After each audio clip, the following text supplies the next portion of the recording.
بسم اللہ الرحمن الرحیم نحمدہ ونصلی ونسلم علی رسولہ الکریم اما بعد۔ میرے عزیزو، جیسے پچھلے میں نے 20 منٹ کے اس میں آڈیو میں کچھ باتیں عرض کی ہے، تو ان کو سب کو تو دوبارہ دہرانا نہیں ہے، بس میری خواتین ماؤں اور بہنوں، آپ حضرات کی خدمت میں یہ کچھ باتیں ہیں۔ چونکہ مضمون یہی چلا ہوا ہے 3-4 روز سے، تو آج دل یہ چاہا کہ خاص طور پر پیارے نبی ہمارے حضرت محبوب آقا مدنی جناب حضور اقدس صلی اللہ علیہ وسلم کے مبارک ارشادات، نورانی ارشادات، پیار و محبت و شفقت سے بھرے ہوئے ارشادات، ہماری خیر خواہی اور ہماری نصیحت اور ہماری بھلائی سے لبریز ارشادات میں خدمت میں پیش کروں آپ حضرات کی۔ اپنی تقریر بیان کم، چھوٹے چھوٹے جملے بیچ میں بتاؤں گا کہ اس حدیث سے کیا سبق نکلا، لیکن یہ نورانی ارشادات سنو اور انہیں سنتے رہنا۔ جب کبھی گھر میں ایسی میں تو کی باتیں پیش ہو اور کچھ ایسے ذہنی طور پر کچھ تشویش اور پریشانی ہو، بس ان کو سن لو، انشاءاللہ طبیعت میں سکون پیدا ہو جائے گا۔ تو میں نے جیسے کہا تھا 10-15 حدیثیں ہیں، وہی سناتا ہوں۔ شوہروں کے مطلب کی حدیثیں میں نے دوسرے آڈیو میں سنائی، اب یہ آپ حضرات کی خدمت میں دھیان سے سنو۔ انشاءاللہ اگر عمل کی نیت ہو، اخلاص ہو، ایمان ہو، اللہ کے رسول صلی اللہ علیہ وسلم سے سچی محبت ہو، تو پھر دل میں بات اثر کرتی ہے، عمل کی توفیق ہوتی ہے۔ اور آپ سب اسی لیے تو یہاں گروپ میں ہیں جی، اس سے جو وابستگی ہے اسی لیے ہے کہ تاکہ اللہ مل جائے، ہم اللہ کی نیک بندیوں میں شامل ہو جائیں۔ سنو غور سے۔ عن ابی سعید الخدری رضی اللہ عنہ قال خرج رسول الله صلى الله عليه وسلم في أضحى وفطر إلى المصلى فمر على النساء فقال يا معشر النساء تصدقنا فإني أريتكن أكثر أهل النار فقلنا وبما يا رسول الله قال تكثرن اللعن وتكفرن العشير إلى آخر الحديث۔ حدیث لمبی ہے، یہاں تک ہمارا مضمون پورا ہے۔ سنو بھائیو، سب کو ترجمہ نہیں آتا۔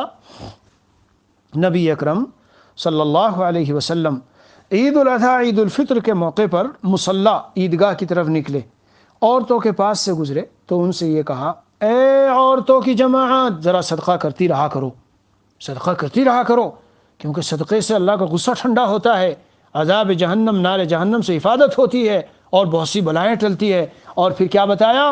میں یہ دکھایا گیا ہوں کہ اکثر جہنم میں عورتیں ہیں۔ سمجھ رہی ہو؟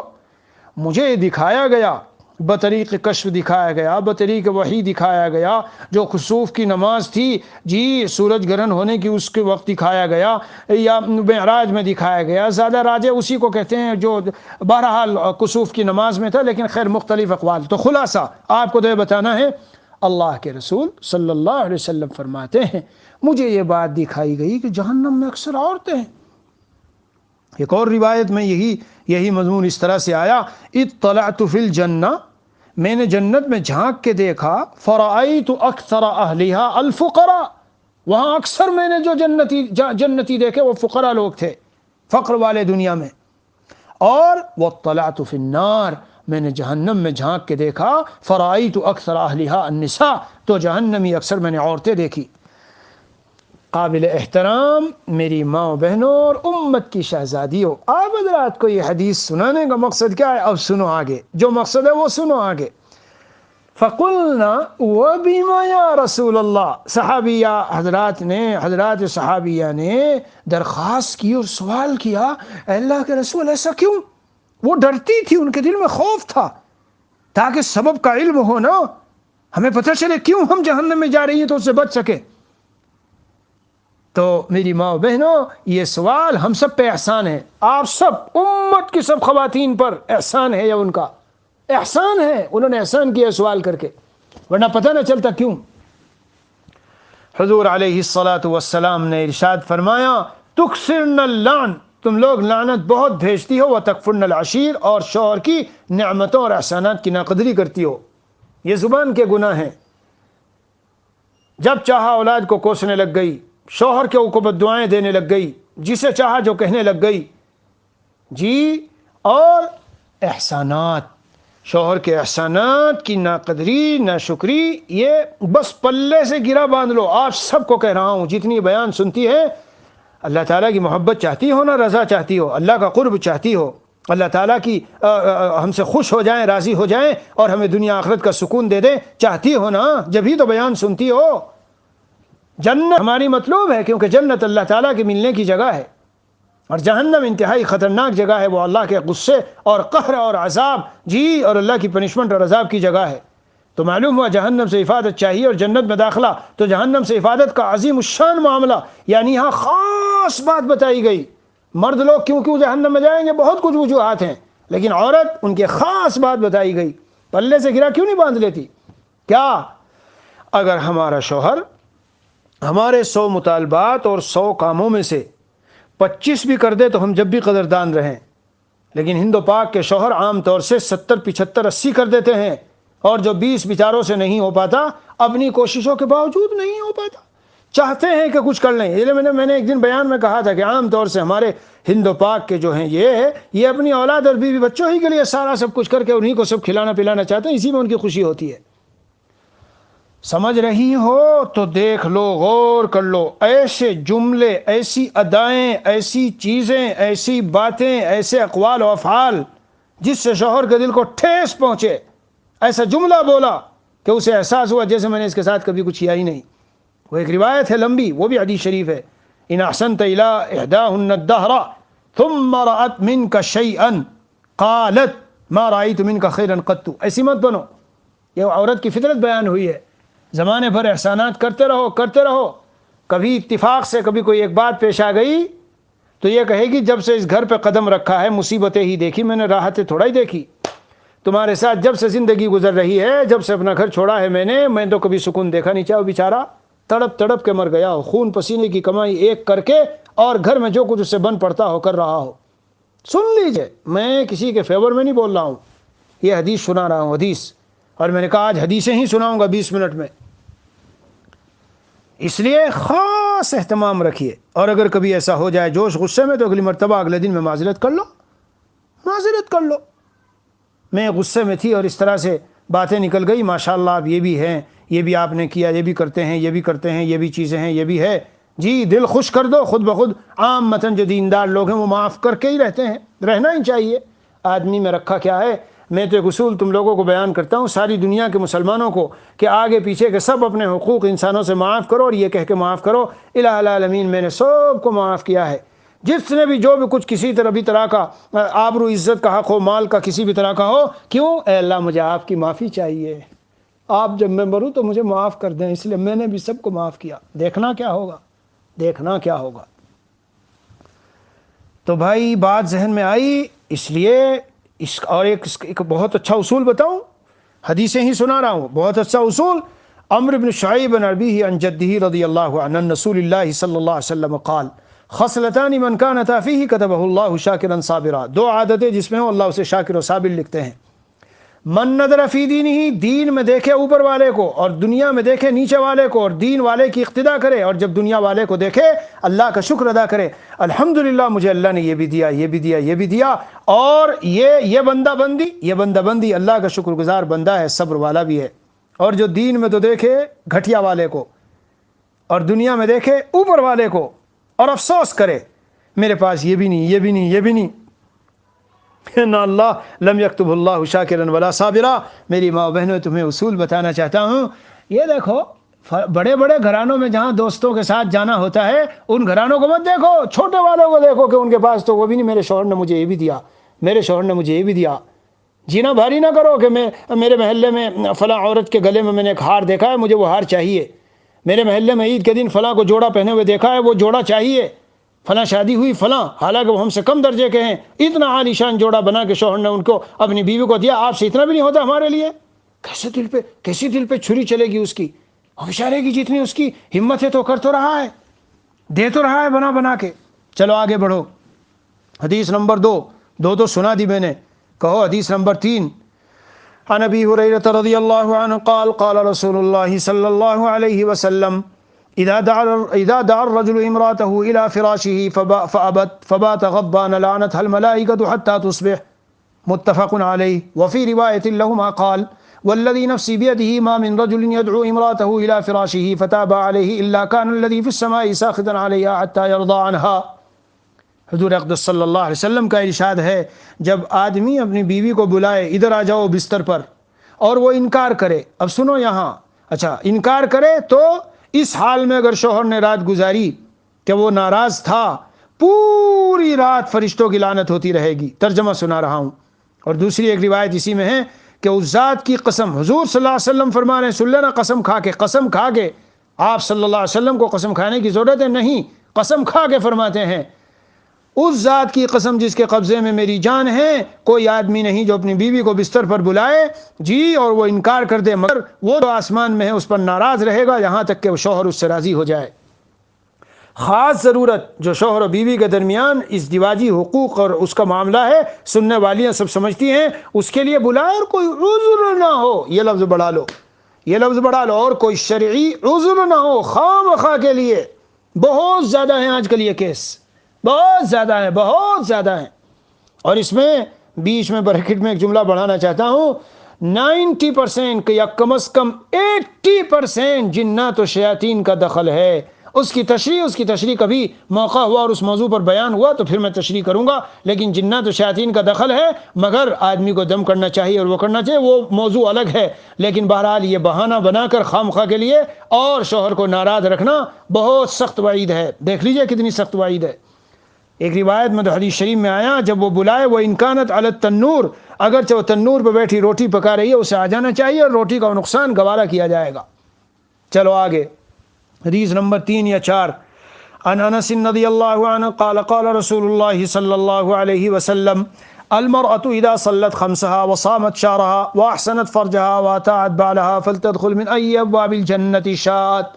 عورت جب 5 وقت کی نماز پڑھ لے، 1 مہینے کے روزے رکھ لے، اپنی شرمگاہ کی حفاظت کر لے، اپنے شوہر کی اطاعت فرمانبرداری کر لے، تو جو جنت کے جس دروازے سے چاہے داخل ہو جائے۔ قابل احترام میری ماں و بہنوں، آپ کی دینداری سے اور تقریروں سے، بیانات سے اور ادھر ادھر تبلیغ میں جانے سے اور ادھر دین کی باتوں میں چلنے سے اور باہر کے چکر لگانے سے اور بہت سارے دین کے جھمیلے دل دماغ پہ رکھنے سے ساروں کا مقصد کیا؟ اللہ کو راضی کر کے جنت میں جانا۔ آپ لوگوں کے لیے تو جنت اللہ نے اتنی آسان کر دی۔ کتنی خواتین بے پردہ ہو کے رفاہی کاموں میں باہر پھرتی ہیں، مرد و عورتوں کے ساتھ خلط ملط ہوتی ہوئی، اور سمجھتی ہیں ہم بہت بڑا کارنامہ انجام دے رہے ہیں۔ ارے تم کارنامہ انجام دے رہی ہو، اللہ کو ناراض کر کے بھی کوئی کارنامہ ہے؟ بہرحال پھر سے وہی کہتا ہوں کہ تقریر مقصود نہیں ہے، احادیث سنا رہا ہوں۔ 5 وقت کی نماز، 1 مہینے کے روزے، تفصیلی حدیث میں پہلے سنا چکا ہوں۔ وہ ایک عورت جب شکایت کی اس نے حضور صلی اللہ علیہ وسلم سے، حدیث شریف کا مضمون ہے یہ بھی، یہ مجھے نماز نہیں پڑھنے دیتے، روزے نہیں رکھنے دیتے۔ حضور صلی اللہ علیہ وسلم نے پوچھا کیا بات کہہ رہی ہے بھائی تمہاری بیوی؟ حضرت یہ تو اتنی لمبی نمازیں پڑھتی ہے، مجھے اس کی ضرورت ہوتی ہے تو یہ میری ضرورت ہی نہیں پوری ہو سکتی۔ روزے اتنا مسلسل رکھتی ہے کہ مجھے اس کی ضرورت پڑتی ہے دن میں، تو کیسے ضرورت پوری کروں؟ آپ صلی اللہ علیہ وسلم نے فرمایا خبردار، اس لیے علماء نے لکھا ان نفلی کاموں کے لیے شوہر کی اجازت ضروری ہے۔ بات آئی سمجھ میں؟ کتنا بڑا حق ہے یہ۔ اور اطاعت بالہا، اپنی شرمگاہ کی حفاظت کرے۔ ادھر ادھر سیل فونوں پہ نامردوں کے ساتھ، نامحرموں کے ساتھ جو کھیل رہی ہیں عورتیں، یہ بہت بڑی خیانت کر رہی ہیں اپنے شوہر کے ساتھ، اور پھر یہ چاہتی ہیں کہ ہمارے ساتھ شوہر محبت کا معاملہ کرے، اللہ دل پھیر دیتے ہیں۔ واطاعت بالہا، اور اپنے شوہر کی اطاعت، خاص اس مسئلے میں اطاعت، اور باقی اور مباح کاموں میں اطاعت، تو جنت کے جس دروازے سے چاہے داخل ہو جائے۔ اور کیا چاہیے؟ کتنی آسان ہے آپ لوگوں کے لیے جنت، کتنی آسان ہے، تو کیوں مشکل بناتی ہو؟ خلاصہ کیا نکلا کہ شوہر کی اطاعت و فرمانبرداری اور یہ ضروری احکام بجا لاؤ بس۔ آگے چلو، نمبر 4-5 حدیث۔ عن ابی ہریرہ رضی اللہ عنہ قال قال رسول اللہ صلی اللہ علیہ وسلم لو كنت آمر احدا ان يسجد لأحد لامرت المرأة ان تسجد لزوجها۔ اگر میں کسی کو حکم دیتا کہ وہ کسی کو سجدہ کرے تو میں عورت کو حکم دیتا کہ وہ اپنے شوہر کو سجدہ کرے۔ دیکھا بھائیو بہنوں، یہ تو حدیث بہت مرتبہ سنی ہوگی، لیکن محدثین نے بخاری کی شرح میں لکھا ہے کہ کفران العشیر کا جو باب ہے کہ اس کو کفر سے تعبیر کیا ہے۔ اوپر آئی وہ روایت یکفرن العشیر، کہ یہ شوہر کے ساتھ کفر کرتی ہیں، تو کفر سے تعبیر کرنے میں لکھا ہے کہ اس طرف اشارہ ہے سجدہ صرف اللہ کا حق ہے، اور ادھر کہا جا رہا ہے اگر سجدے کی اجازت دی جاتی عورت کو سجدہ کرنے کو کہا جاتا شوہر کو، لعظم حقہ علیہا، اس کے حق کے بہت بلند ہونے کی وجہ سے عورت پر جی جتنا بلند حق گویا اللہ کا انسانوں پر ہے۔ اندازہ لگایا؟ ہائی تو پیروں کی نوک پر رکھ کے چلتی ہیں، اور خواتین اپنے شوہروں کو پیروں کی نوک پر کوئی حیثیت ہی نہیں دیتی، کوئی حیثیت نہیں دیتی۔ جو چاہا ٹیڑھ پھیڑ کر کے بولا، اور جیسے چاہا اس کو رسوا اور ذلیل کیا، جو چاہا جیسے چاہا کر لیا۔ یہ حدیثیں سنا رہا ہوں. سجدہ معمولی بات نہیں ہے. آگے سنو نمبر 5. نمبر 6 قال رسول اللہ صلی اللہ علیہ وسلم ایما امرات ماتت وزوجها عنها راض دخلت الجنہ. جو کوئی عورت کے دنیا سے اس کا انتقال ہو گیا اور اس کا شوہر اس سے راضی ہے، جنت میں داخل. کتنی بڑی بات ہے. یعنی آپ حضرات فرائض و واجبات ادا کرنے کے بعد اگر بنیادی کام یہ کر لیں کہ اپنے شوہر کے دل کو خوش رکھیں، حدیث شریف میں ہے، وہ بھی حدیث شریف ہی ہے. کون سی؟ ای النساء خیر. حضور اقدس صلی اللہ علیہ وسلم سے ایک صحابی رسول صلی اللہ علیہ وسلم نے عرض کیا کون سی عورت بہتر ہے؟ تو بہتر کا مطلب یہ نہیں کہ دنیا کے حسن کے مقابلے میں کون فرسٹ نمبر آئی ہے، اور ادائیں اور گانے میں، باجے میں اور میوزک میں اور اداکاروں میں کون. نہیں، مطلب یہ ہے بارگاہ خداوندی میں کون ایسی ہے کہ جو اللہ کے یہاں جس کی قدر ہے اور جو اللہ کی محبوب اور پسندیدہ بندی ہے. سمجھی؟ یہ مطلب ہے اس سوال کا. جواب سنو، الذی تسرہ اذا نظر. اللہ اکبر. جب شوہر اس کی طرف دیکھتا ہے دل اس کا باغ باغ ہو جاتا ہے. سارے صبح کے جتنے غم اور ٹینشن باہر تھے سے لے کے آیا تھا گھر میں نا، ایک نظر پڑتے ہی سب ٹھیک. ملا علی قاری نے شرح میں لکھا بصورتھا وسیرتھا. صورت بھی اچھی بنا کے رکھتی ہے اپنے شوہر کے لیے. جو صحیح گھرانے ہیں نا، جو باہر کی عادی نہیں ہے، باہر چکر کاٹنے کی اور فلموں اور نیٹ اور فیس بک اور ان سب چیزوں کی، تو وہ اپنے شوہر کے لیے محبوبہ بن کے رہتی ہے. خوب اچھے کپڑے، اچھی شکل و صورت اور جتنا جو کچھ ہے یعنی زیب و زینت کی چیزیں سب کر کے رکھتی ہے. اور بصیرتھا، سیرت بھی ایسی. یعنی آنے کے بعد اس نے کہا کھانا کہ لائے تھے سبزی، اس نے کہا ذرا یہ چائے کہ دودھ کہا تھا کل لانے کے لیے، لائے نہیں. اگر ایسا ہو بھی جائے کبھی کہ اچھا ابھی بناتی ہوں، اس کا بنا لوں، یہ پاؤڈر رکھا ہے اس کا بنا لوں. کیوں، کیا ہوا کہ وہ شاید کل دودھ نہیں آ پایا. یہ بھی تو ہے انداز کہنے کا. او شوہر کہے گا او معاف کرنا، اوہ ہو میں تو بھول گیا بالکل، تم نے تو یاد دلایا تھا. ایک وہ انداز ہے، ایک ہی انداز ہے. کتنا فرق ہے دونوں میں، کتنا فرق ہے دونوں میں. تو تسرہ اذا نظر، جب دیکھے تو خوش کر دے. وتطیعہ اذا امر، اور جب اسے حکم دے تو اطاعت کرے. کہنا مانے مباحات میں اور خاص اس ادائے حقوق زوجیت میں. ولا تخالفہ فی نفسہا ومالہا بما یکرہ، جو اسے ناپسند ہے شوہر کو مال اور جان میں تصرف نہ کرے. فلاں دوست سے جا کے باتیں کر رہی، کیوں کر رہی ہے؟ ہمیں پسند نہیں ہے. غیر محرموں سے ملنا نہیں ہے. اور مال میں دو مطلب لکھے ہیں علماء نے. جی ایک تو یہی ہے کہ جو مال اس کو دے رکھا ہے اس میں شوہر کی منشا کے مطابق خرچ کرے، اور ایک یہ ہے کہ اگر وہ تنگ دست ہے خام خواہ مالی مطالبات بڑھاتی نہ جائے اس سے، مجھے یہ بھی چاہیے اور وہ بھی چاہیے. ارے بھائی اللہ نے جب جوڑ دیا تو اس کے نصیب میں اور تمہارے نصیب میں جتنا ہے، یہ بیچارہ محنت کر رہا ہے، قناعت کے ساتھ مزے کے ساتھ رہو، حرص و حوث میں ادھر ادھر کی مت پڑو. بہرحال یہ حدیثیں ہیں. آگے چلو. عن جابر رضی اللہ عنہ قال قال رسول اللہ صلی اللہ علیہ وسلم ثلاثة لا تقبل لهم صلاة ولا تسعد لهم حسنة العبد العابق حتى يرجع إلى مواليه فيضع يده في أيديهم والمرأة الساخط عليها زوجها والسكران حتى يصحوا. 3 آدمی ایسے ہیں جن کی نہ نماز قبول ہے اور نہ کوئی نیکی اللہ کی طرف آسمان کی طرف جاتی. قرآن شریف میں ہے الیہ یصعد الکلم الطیب. اب یہاں تینوں کی تشریح چونکہ مقصود نہیں تو بس آپ کو بتا دوں. والمرأة الساخط علیہا زوجها، وہ عورت جس پر اس کا شوہر ناراض ہو، اس کی اداؤں کی وجہ سے، غلطیوں کی وجہ سے، کوتاہیوں کی وجہ سے، تقصیرات کی وجہ سے، نافرمانیوں کی وجہ سے، بدتمیزیوں کی وجہ سے اور اس کی بدسلیقیوں کی وجہ سے، جی تو اس کی نیکی اور نماز بھی بارگاہ خداوندی میں مقبول نہیں. ہے قابل قدر اسلامی شہزادیوں اور مسلم خواتین، ماؤں بہنوں، معمولی بات ہے یہ. آج کا جو ہمارا زمانہ اور جس زمانے میں دور میں ہم چل رہے ہیں، برابری کہتے ہیں کہ جی برابری چاہیے، میں بھی کماتی ہوں اگر تم کماتے ہو، کیا مجھ پر کو دھونس دکھاتے ہو. یہ چل رہا ہے معاملہ آج کل. جی ہاں یہ معاملہ چل رہا ہے.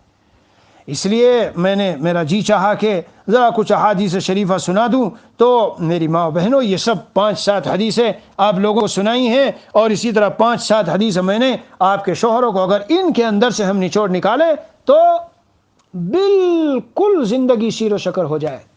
جب ذرا کچھ طے میں شروع ہو اور کچھ اختلافات اور تھوڑے سے تیور بدلے ہوئے نظر آئیں شوہر کے، اور اس طرح کا معاملہ ہو یا کچھ ایسی ناگوار تلخ باتیں اس کی طرف سے پیش آ جائیں، بس فوراً ان حدیثوں کو پڑھ لو، سن لو اس بیان کو مختصر سے. باقی صبر پہ کیا ملے گا، غصہ پینے پہ کیا ہوگا، یہ سارا میں 3-4 دن ہو گئے اسی موضوع پہ بات کرتے ہوئے، لیکن آج تو میرا جی چاہا تھا کہ نبی اکرم صلی اللہ علیہ وسلم کے نورانی اور پیارے ارشادات جی اپنے بھائیوں اور بہنوں کے سامنے رکھ دوں، تاکہ جب ان کا جی چاہے تو ان کو سن کر اور ان کے معانی اور مطالب کو سن کر اپنے دل کو ٹھنڈا کر لیں۔ اللہ تعالی ہم سب کو کمال اتباع عطا فرمائے، اور ہمارے اس قال کو، یہ جو قال ہے جو ہم بول رہے ہیں، اللہ حال میں تبدیل فرما دے۔ وصلی اللہ النبی الکریم وعلی آلہ واصحابہ اجمعین والحمد للہ رب العالمین۔